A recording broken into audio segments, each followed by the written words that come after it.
all of us are facing a higher level of stress and burnout than where we were, let's say, in 2019. When you look at the data, in a room of 30 people, 21 people are struggling with stress and burnout. So if you feel this way, you are not alone and it is not your fault. Hello, everyone, and welcome to the Work-Life Equation podcast. I'm Priya Krishnan, one of the co-hosts, and I'm the Chief Digital and Transformation Officer at Bright Horizons. And I'm Paul Sullivan, your other co-host and the founder of the Company of Dads. Our guest today is Dr. Aditi Nerukar. Thank you for being here, Dr. Aditi. She's a Harvard physician, a nationally recognized stress expert, and an author of The Five Resets, Rewire Your Brain and Body for Less Stress and More Joy. Dr. Nerukar wears many hats. She's an in-demand multimedia personality. She's a high-profile medical correspondent, internationally renowned Fortune 50 speaker, and a co-host of a popular podcast, Time Out, with our friend Eve Brodsky. Her unique background fulfills her original career ambition to be a journalist, and as an Indian-born US-based physician and researcher, she's been featured in many major publications like the Wall Street Journal, the Washington Post, Oprah Magazine, and has more than 300 appearances as a medical commentator on networks like MSNBC, CNN, NBC, and ABC. She will be sharing her amazing, valuable insights on managing stress for her years of expertise working with patients. Welcome today to the show, Dr. Nerukar. It is such a pleasure to join you both, truly. You know, Doctor, why don't we start off? I mean, both Priya and I read your book. We loved your book. I think we're complete fans, and maybe we were sort of, fighting over here as to who was the bigger super fan before you came on. So you've got a receptive audience in us. But it is so actionable. But as a writer myself, it is so incredibly well written and readable. So Thank you. I'm just I'm amazed. I'm in awe. I'm going to be recommending everyone. But for those who haven't read the book yet, maybe you could just start by talking about, briefly what the 5 resets are, and how people need to think about stress as you said in the book, something that is natural. And even though it's natural, it's something that we don't often share with other people. We try to hide that we're feeling the stress. We don't want it to be out in the open. But when you get it out in the open, what are those 5 resets that can help people manage their stress a bit better? So when I was thinking about writing a book, this book has been 25 years in the making, and I was a stressed patient looking for answers before I became a doctor with an expertise on stress. And in my clinical practice of working with patients with stress management and burnout and other mental health conditions, what I realize is that there are 5 main mindset shifts, and that is what the 5 resets are. It's a way to reframe your stress and burnout and to really think about things in a new and different way. Like you said, one of the first resets, and the premise for this book is that not all stress is created equal, and there's good stress and bad stress. And the goal of life is not to live a life with zero stress. It's actually biologically impossible. It's to live a life with healthy, manageable stress. And so the 5 resets comes out of my own personal struggle as a stressed medical resident working 80 hours a week, then becoming a doctor with an expertise on stress. And the 5 resets has 5 mindset shifts and 15 science-backed strategies. And everything is science-backed. And the really important thing for me is that everything is free, because I have been a clinician for many years, and patients of all walks of life and varying resources were coming to see me to manage stress and burnout, because these are universal phenomenon that have affected everyone disproportionately. Working parents, I am one of that cohort. In fact, I am a Bright Horizons alum. I have loved Bright Horizons from the time that I was, early. We sent our daughter to Bright Horizons, I think, at age 1. And so for me, writing this book was really my way of giving back to the scientific community, but also my patients more than anything, because they have taught me so much about their healing journeys. And I am a vault of information, right? Like as a doctor, we keep it all in the vault. So many stories of pain to perseverance. And so this is really a tribute to them. And particularly now, because we know that stress is at unprecedented levels, and we are seeing higher than ever rates of stress and burnout across industry. And so writing this book felt like, the time was now to really do it. We can go through the 5 resets if you would like, but I also just wanted to kind of paint that broader picture of why I wanted to write the book, why it's important for now, and hopefully, thank you for saying that it's actionable. I wanted it to be free and accessible to everyone, very practical, so nothing I suggest has a cost, and also time sensitive because we are busy working people and really, raising children and taking care of elderly relatives and working and whether you work inside the home or outside the home.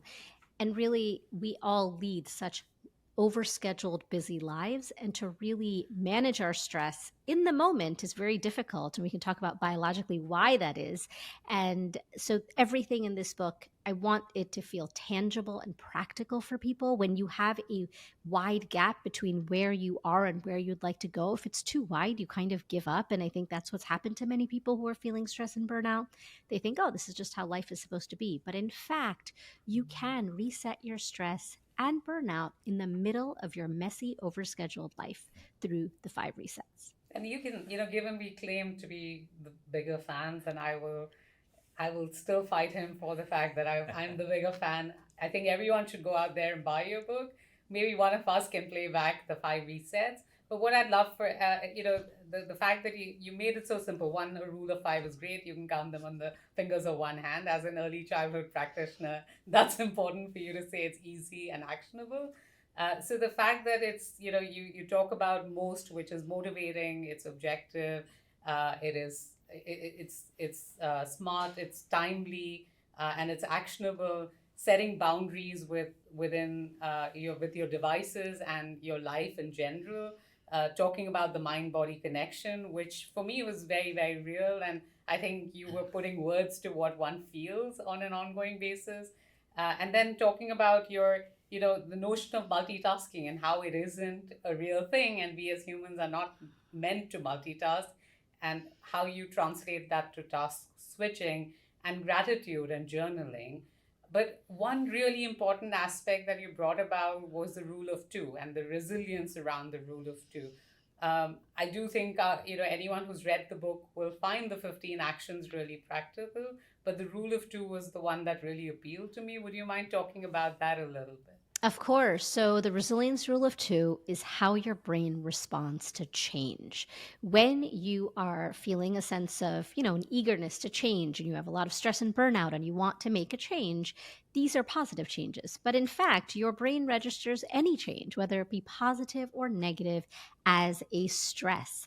And that is why we can't sustain huge lifestyle overhauls during periods of stress. Think back to early 2020 when we were all in lockdown. I know that's a era that no one wants to revisit, but you might have had huge lofty goals like, I don't know, my goals were build a farmhouse stable from scratch, learn Italian, learn to play the guitar, and all of these, write a book. None of that happened. And now it's a wonder that you can wear clean clothes, shower, and eat a little vegetables. Like, that is a win. That's a day where you say to yourself, oh, that's a win. It's because we've just sustained a massive lifestyle overhaul. And when you are feeling a sense of stress and burnout, particularly now, after that acute period is over, we can talk about the delayed stress reaction after this. When you are in the midst of wanting to make change for yourself, your brain can only handle 2 new changes at a time. So you're right, Priya. We have, particularly, we're going to talk about these 15 scientific strategies that you can use. But in fact, you can only adopt them 2 at a time. If you do too much, it's just a lost cause. So think back to, at the start of this year. So many of us, we make New Year's resolutions, and you might have 15 or 20 New Year's resolutions that you really want to put forth. And then by February, maybe doing 1 or 0 because it's just too much for your brain. So the rule of two states: do two small changes at a time if you want those changes to be sustainable. Understand that it takes 8 weeks to build a habit, and part of habit formation is falling off the wagon and getting back up. It is not a personal failing, it is just how your brain is built.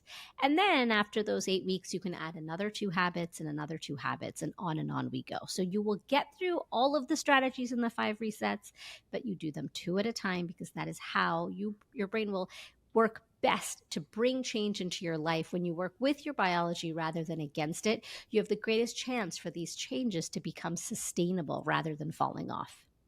One of the stories you tell in the book that I really liked is you're giving a talk, and this fella comes and picks you up in his car, takes you there, and he says, what's wrong with me? Like in the beginning of the pandemic, I was able to keep it together. I knew what I had to do. I'd say, okay, it was only been 2 or 3 weeks. And now that whenever it was, a couple years afterwards, he was really struggling with it. You talk about the delayed stress response, and we think about, how we worked and lived for better or worse before the pandemic.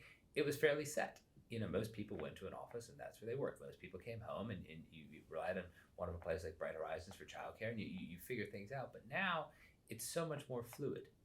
Some people within the same organization are going in 5 days a week. Some people are working fully remote. Some people are working hybrid. It's a lot more difficult for us to shut off before, either starting really early or working really late. And those boundaries have really fallen apart, which for many people has increased the amount of stress that they're living with. And as you say in the book, probably sharing with many of their coworkers, even if they don't verbally share it. They're all feeling a similar amount of stress.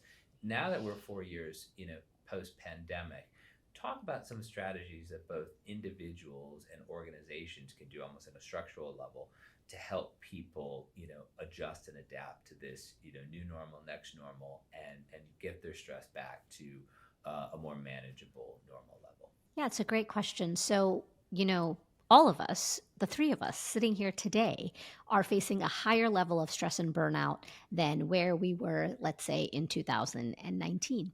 In fact, when you look at the data, in a room of 30 people, 21 people are struggling with stress and burnout. So if you feel this way, you are not alone, and it is not your fault. Data shows that across industries, 70% of people, more or less, are struggling with stress and burnout. The delayed stress reaction, the story that I shared in the book of me driving to a talk and someone taking me there, and this was in 2023, I believe, 2022, I believe. And so he was, feeling a lot of shame about the fact that he didn't feel great. And so many of us are not feeling great right now. We are feeling a sense of burnout and stress. Our mental health has deteriorated. And yet societal messaging is like, we're out of the pandemic. We're out of the woods. We should be celebrating. In fact, every headline for the past several years since 2020 has promised us the roaring 20s after that time of pandemic lockdown. It's like, let's just make it through and then we can celebrate. Yet it feels absolutely not celebratory right now at all. And so when your lived experience feels like very much the anti-celebration, and yet you're getting these messages about celebrating, of course you're going to start saying, hey, is there something wrong with me? What's going on? In fact, there's nothing wrong with you and everything right with you, because that is how your brain works. When you are going through an acute stressor, like many of us were in 2020, we shore up our internal reserves and we keep it together at all costs. It is just how the brain works. That's not to say people weren't struggling with their mental health, stress, and burnout during that time, but that number was particularly small. When the acute crisis passes and we feel psychologically safe, our guard comes down and our true emotions can emerge. And it's often like a dam breaking because we had kept everything pent up. And so if you are feeling worse now in 2024 than you were in 2020, that is called it's called the delayed stress reaction, and it's a normal, healthy biological process. The only way around is through, and then you can get to the roaring 20s. But this is how our brain works. In fact, with my patients with cancer, they would come into my office and, they would be, of course, stunned and very sad with that initial diagnosis. And they would come to see me every week or every month, and they were getting their chemotherapy, radiation treatments, never shed a tear. The oncologist would give them a clean bill of health and say, congratulations, you're cancer free, go out and celebrate. They would be in my office the next week sobbing because they said that what's going on? Why do I feel worse now? And it was very therapeutic for them for our conversation, because first you have to normalize and validate that difficult experience, because it doesn't make sense. Why are you feeling worse now? Like with my patients, why were they feeling worse with that clean bill of health after they went through that process? Or why are we feeling worse now after we've come through a really difficult time, that acute stressor is over? It's because we have all started to feel more psychologically safe, and our true emotions have started to emerge. And so I would say give it another year or two. If you are really struggling, of course, see a therapist, see your doctor, start medication if you need to, but read the 5 resets to start bringing some of these in. When I say give it a year or two, I don't mean for you to feel better. Of course, it takes about 3 months to see a change. But I mean, give the world collectively, we need a year or two to really work through all of this stuff as a society and a global whole, because we have all suffered. It's the great equalizer, stress and burnout. So one of the things that you spoke about in the book is around toxic resilience, right? So talking about the fact that, and you should talk about it because you've spoken about it so well. The fact that we're all built to say that this is a badge of honor, and being able to cope is something that we've been raised to believe that that is the normal. So if for our listeners, and especially working parents, I think normalizing that conversation would be really helpful. So if you could talk through toxic resilience and your advice for working parents, it would be incredible. Absolutely. And I am a working parent, so this particularly hits home for me. The true scientific definition of resilience is your innate biological ability to adapt, recover, and grow in the face of life's challenges. Everyone is resilient as in an individual. It's the systems that burn us out. And for many years, you would hear that word resilience, and it was a positive word. It had a positive connotation. However, over the past several years, particularly after 2020, but think about 2021, 2022, 2023, when you hear that word resilience, whether it's in your workplace with a demanding boss, or at home, in society, out there in your communities, you bristle at the word. It's very cringy. It's a cringeworthy word now. In fact, it's a word in my subtitle of the book, but I really spent time thinking about whether I wanted to include this on the cover of the book, because I have the same visceral reaction when I see the word resilient. I roll my eyes and I say, are you serious? You're going to teach me to be more resilient? I've been through this. I know what resilience is. I'm here, standing here, right? Because so many people can't say that. The reason that most of us now, that word resilience has such a negative connotation, is because it's morphed into something more sinister. It is now toxic resilience. So true resilience honors your boundaries, understands your human limitations, really celebrates your ability to say no, and understands that your brain and body need rest and recovery. It's a biological need. However, toxic resilience is a mind over matter mindset. It's productivity at all costs. And it's about just going on and on and on. It's a manifestation of hustle culture. So every society has something, like some badge of honor, a poster child of toxic resilience. So in the US, we have the Energizer Bunny. Just keep going at all costs. Just keep going. Put your head down and keep going. In the UK, keep calm and carry on, the famous slogan. Those are manifestations of toxic resilience. And my readers have been sharing lots of fun and interesting they're from all over the world. This book is now in 35 countries, and people are really sharing their own messages and cultural messages of toxic resilience. And it's fascinating. And so if there is one thing that you take away from this book or our conversation, it's that resilient people can get burned out. The data shows this so clearly. Resilience is protective, but it's not enough to prevent burnout. And so often we are living this resilience myth, right? If you feel a sense of stress and burnout, you are told, or it just is imbued in the culture, that, you must not be that resilient if you're burnt out. The truth is that resilience, sure, has some element of protection, but we are in such an unprecedented time that if you are feeling a sense of burnout or stress, you are not the exception. You are the rule. And so I really challenge and debunk this idea of toxic resilience. As working parents, we are taught at the minute you become a parent, it's like you should work, like you don't have a family, and you should parent like you don't have a job. Right? We're told that over and over in so many different ways.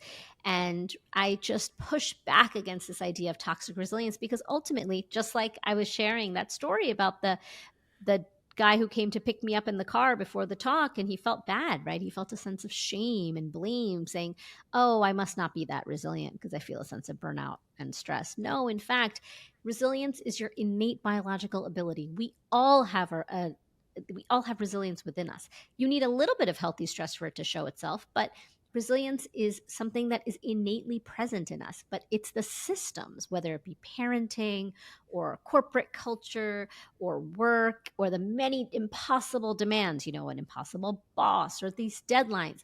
Those are the things that burn us out. But we innately are very resilient. And so it's important to recognize that when you are feeling a sense of stress and burnout, instead of berating yourself and saying, must not be that resilient. Again, very normal to do. Instead, use a lens of self-compassion and really be gentle with yourself, because that is the most effective way to move forward in your healing journey.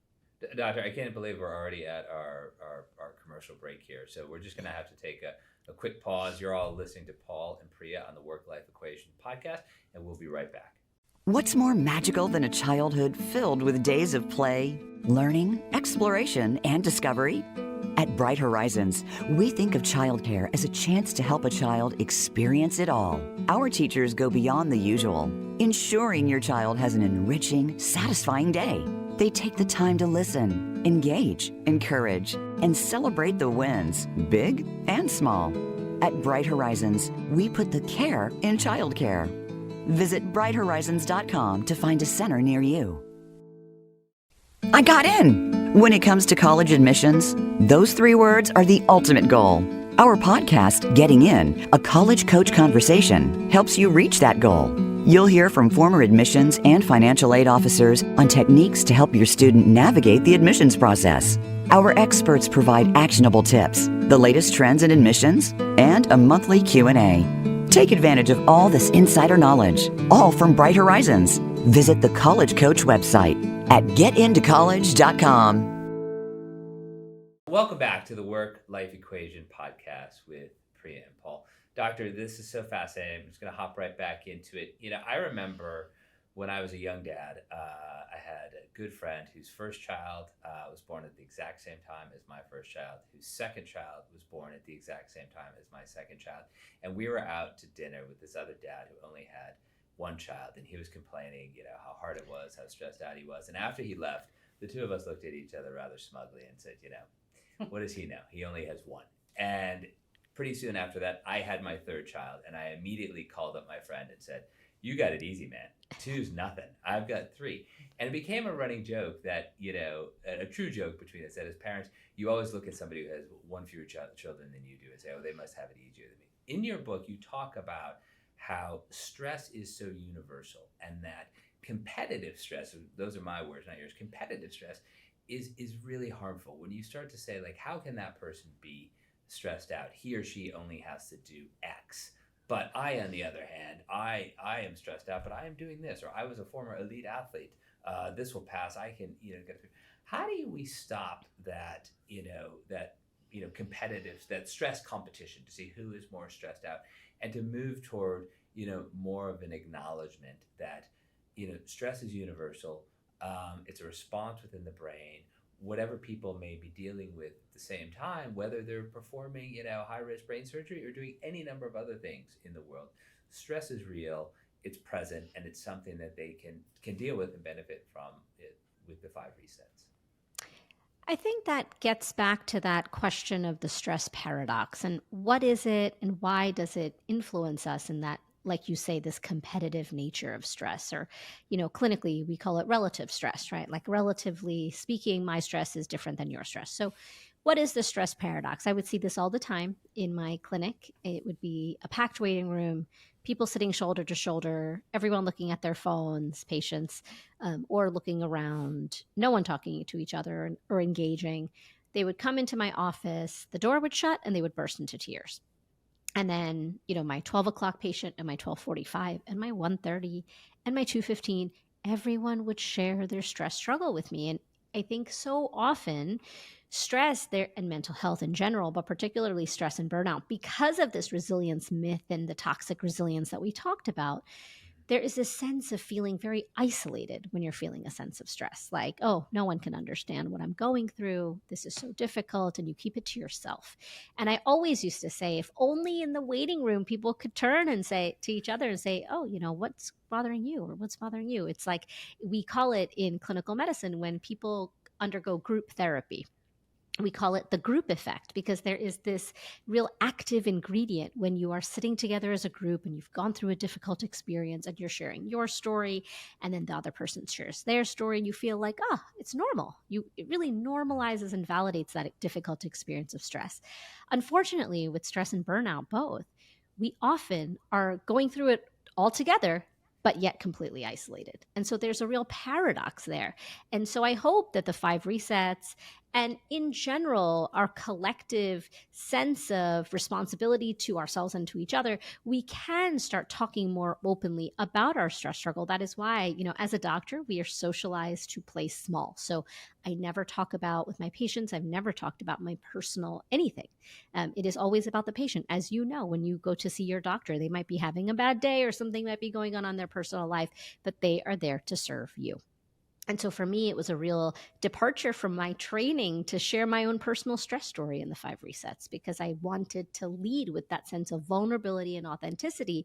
And I think that that is really the way forward if we want to overcome this idea of the stress paradox, because we are truly all universally struggling with stress and burnout based on the sheer statistics. And to answer your question, Paul, more directly about this sense of relative stress, my stress is bigger than your stress, or your stress is certainly bigger than my stress. I had a question. I was doing a talk last week and someone asked me, there's all these humanitarian crises in the world or climate crises in the world, right? So much strife in the world. How can my stress even matter? And my answer to that, and it's this moment in time, but there have been so many moments in time prior where different people are living different experiences, and your lived experience is very different from mine. When we think about the pandemic, and some people really suffered and lost loved ones and suffered greatly economically with their jobs, and others did not. I think the key is to understand first, come at this with the lens of self-compassion, understand that your journey is valid and important because you have lived a certain way and you have had lots, your upbringing. Your stress response is really dependent on many things. It's not just one thing. It's multifactorial. So it is genetics. It is early childhood development, your forte, guys. It is adverse events in childhood. It is things that happen to you. Your brain, because of a process called neuroplasticity, which is that your brain is a muscle. Your brain is always changing and evolving based on external stimuli. So the way your life up until this point and how things have gone for you and the struggles that you face all shape your stress response. And so it is not fair to anyone to say that, you go through this and you have this response and I go through the same thing and have a different response. Which response is better? It's a case-by-case basis. Some people are naturally inclined to tolerate a higher level of stress based on the resilience myth, right? Like this idea that different people have different tolerances. But that's not to say that, your suffering and your struggle, it doesn't have to, there's no contest here. It doesn't have to match someone else's struggle or suffering. We are all suffering.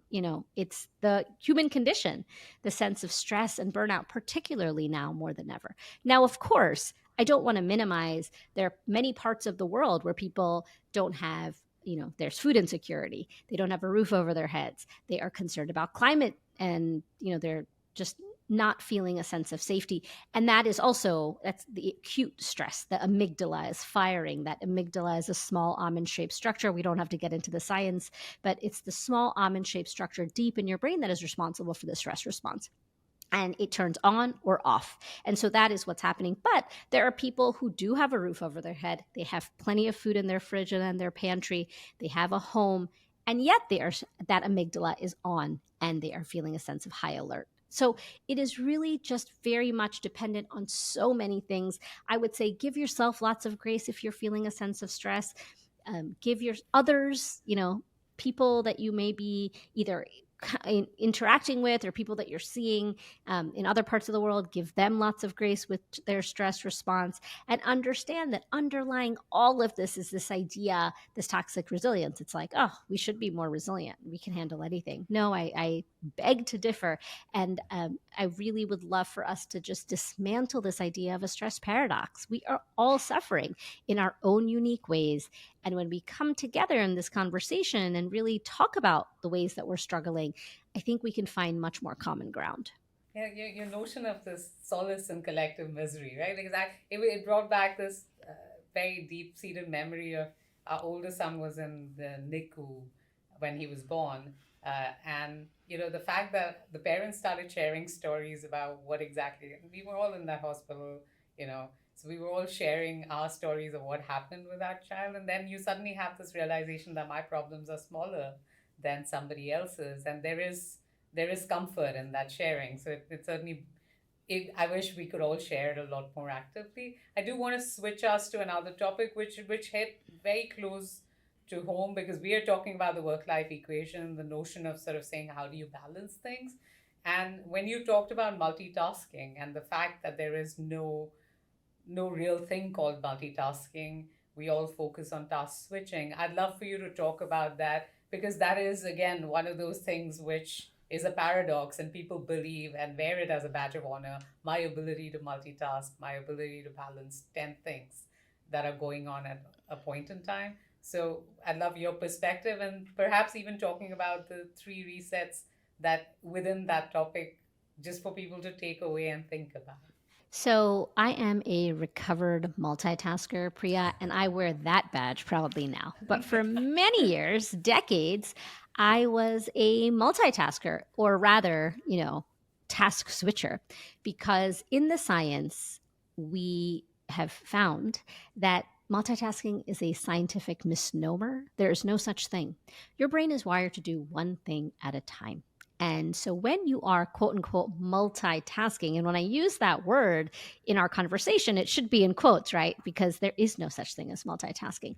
When we are multitasking, what your brain is actually doing is task switching, meaning it is doing two separate tasks in rapid succession. In fact, the science shows that even though 100% of us, including me back then, you pride yourself on being an excellent multitasker, even though 100% of us think that we're excellent multitaskers. The truth is, only 2% of human brains can effectively multitask. The irony in the science is that multitasking is something that is very much, like you said, a badge of honor. But ironically, multitasking isn't something that's good for your brain. It is detrimental for your brain, certainly for your stress and burnout.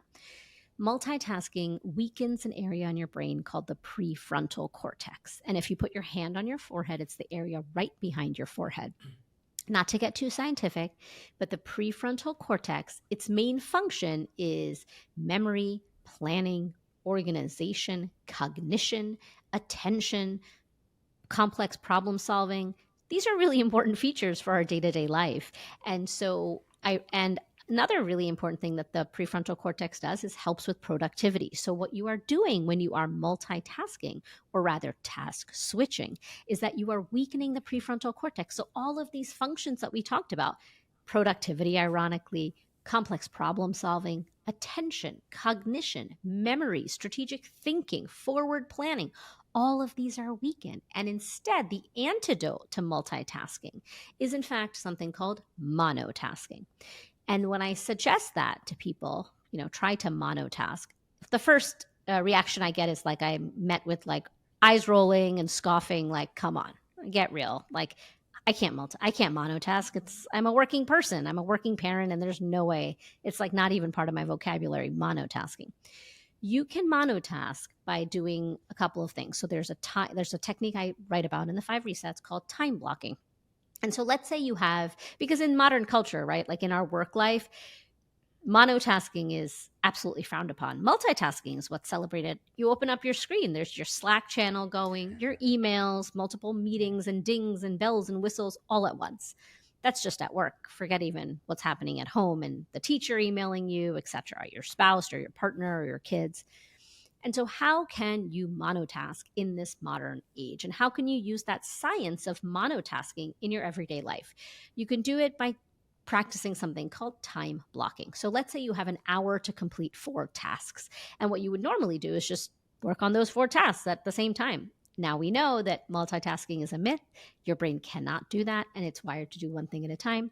And so instead, I lay it all out, in the 5 resets, but I'm happy to talk about it here. It's that so you have 4 tasks to do, and let's say you work on one for 10 or 15 minutes, and then you take a short break, 2-3 minute break.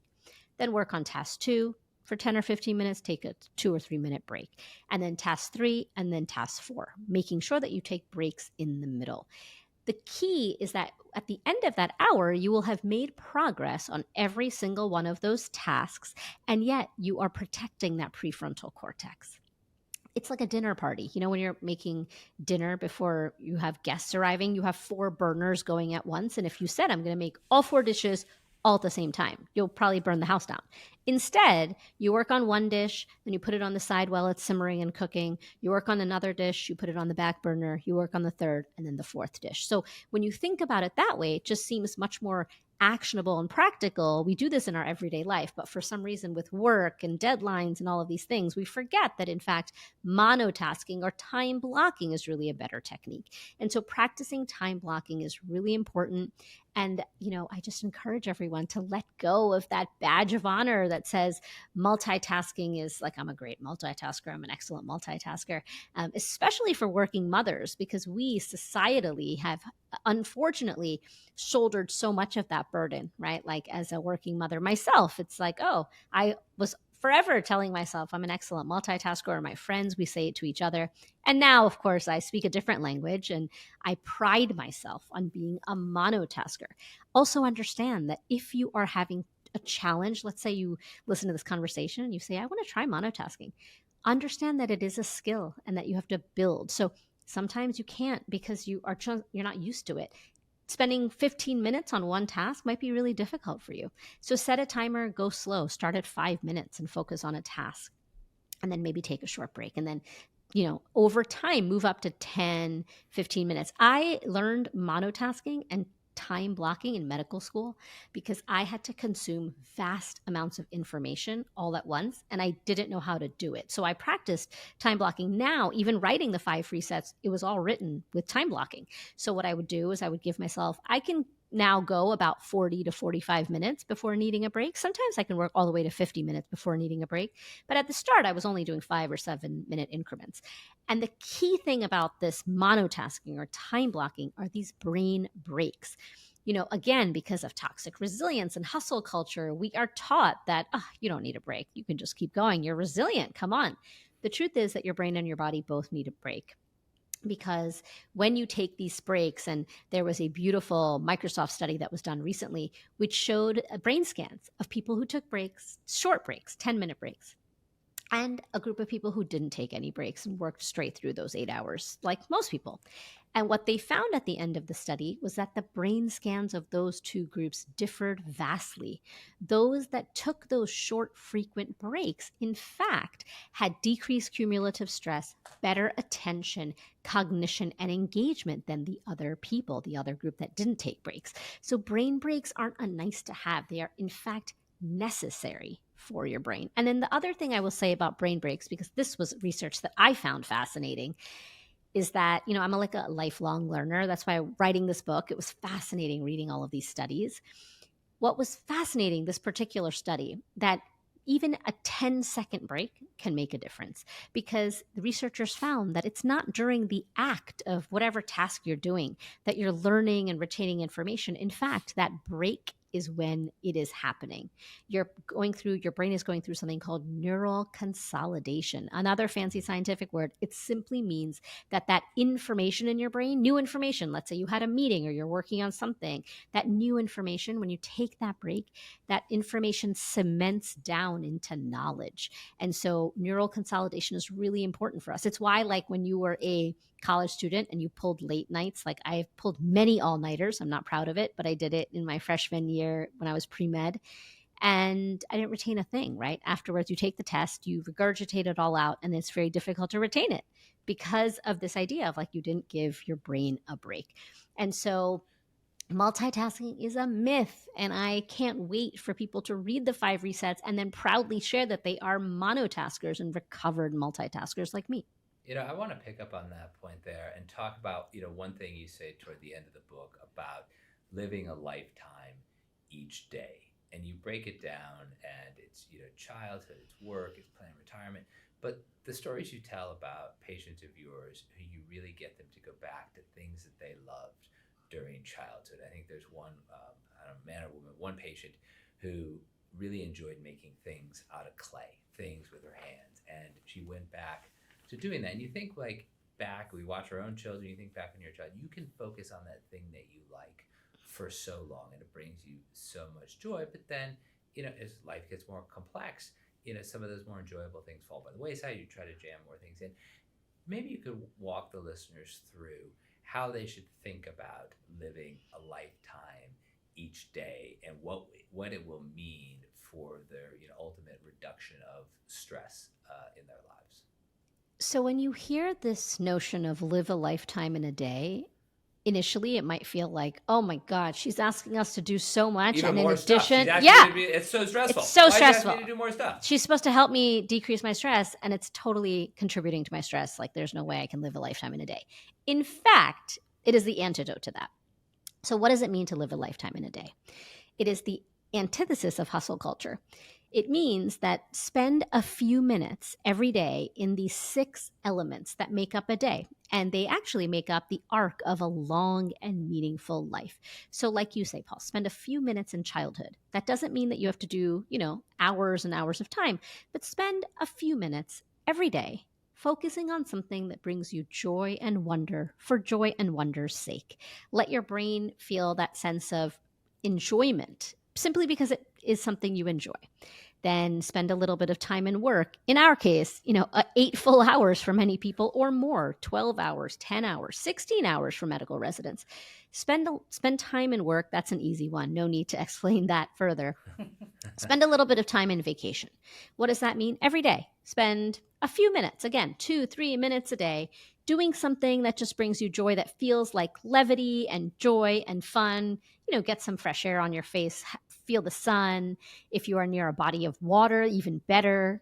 Take a walk outside and just get that vibe of, oh, I'm on vacation. Of course you're not on vacation. You are very much in your working day and the grind of it all, but feeling, cultivating that sense of vacation. Then spend a few minutes in solitude. The science has shown that that is very important for our brain. Conversely, it's also important to spend some time in community, in a sense of family life. If you don't have a family, then your chosen family, your friends, your colleagues, anyone where you feel a greater sense of connection to others. We know that that has lots of brain benefits. And then finally, every day, spend a few minutes in retirement. What does that mean? Taking stock of your day, taking stock of what you've achieved, looking back, having a sense of reflection. At the end of the day, the reason you want to live a lifetime in a day is because when your head hits the pillow at night, you want to feel like, oh, I lived a good day and I lived a lifetime in a day, rather than our frenetic culture, which is like work from the minute you get up all the way until you go to bed, and then you're parenting somewhere in there, and then you're trying to focus on your fitness and your mental health, and it's just so much. The reason, this live a lifetime in a day, I'm not sure, I forget if I talked about Carmen in the book, one of my most favorite patients with Live a Lifetime in a Day. But 2 very simple examples. They both have to do with the guitar, which I didn't talk about. One was a colleague of mine, another was a patient. Both guitar players. I don't know if there's a connection between this guitar thing and Live a Lifetime in a Day. Excellent guitar players, didn't play the guitar, feeling a great sense of stress and burnout. And I was having a conversation with my colleague once. It was like Tuesday, and we were in between patients, and he said, God, I can't wait for Saturday. I can't wait to play the guitar. And I said, oh, you play the guitar? How cool. Wait, why are you waiting till Saturday? He said, what do you mean? I'm working. I can't play during the week. I have to wait till the weekend. And I thought, oh, no, you have a guitar in your house. Why don't you just pick it up for 5 minutes? It hadn't even occurred to him. My patient was the same way. She said, what do you mean? I said, what? Just bring it into your life. They both said, it's Tuesday. Like, I can't play the guitar. It's like absolutely ludicrous. What a suggestion. And I think my patient, I was seeing her like on Wednesday or Thursday, and she said, "Oh, only one more day until I get to play the guitar." So this idea that we must suffer Monday through Friday and then can only enjoy and relax and do something on the weekends is absurd. And so both that colleague and the patient, based on live a lifetime in a day, I gave them that prescription and they started, and infinitely they felt a greater sense of well-being and connection, because it is like a lever for your stress, right? It's like a tea kettle. We're holding all of that stress within us, and then you open up the lever to blow off some therapeutic steam. And so then my colleague started practicing guitar and did it for 5 minutes every day. He would do it first thing in the morning. He would wake up and play guitar, play a song. Then he would do it at the end of the day. And he was like, I would see him in clinic and he was radiant. He's like, "I can't believe this. I can't believe I never even thought about playing guitar during the week. I had to save it for the weekends." And so really the live a lifetime in a day, it's about bringing in these elements of your life, debunking this idea that you must toil and grind and suffer Monday through Friday, only then to enjoy yourself, because that is a recipe for burnout. It's about, and it's the manifestation of toxic hustle culture. It's about bringing these moments into your everyday. And, these are not nice to have. All of these 6 elements actively influence your brain. For example, playing the guitar for this colleague of mine and this patient, it got them into a sense of flow. And it was joy for joy's sake. Because so often we do things for others, right? Like we're doing something that is going to bring joy to someone else, but we're not, or we do it for like an award or something, but we're not doing it just to purely bring joy for ourselves for no other reason, but just, no recognition, just because it makes us happy.